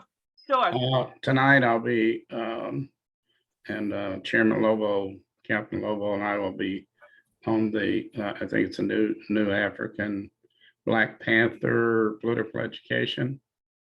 Oh, great. At 7 o'clock. Yeah. I'll find the information, put it in a comment quickly, so this way, whoever is interested in going to see this video after we sign off, they can go there, and I also will share it on my page. So on 5, I'm gonna count it down, y'all. 5, 4, 3, 2, 1. Black power, y'all. All power. Papa. Okay.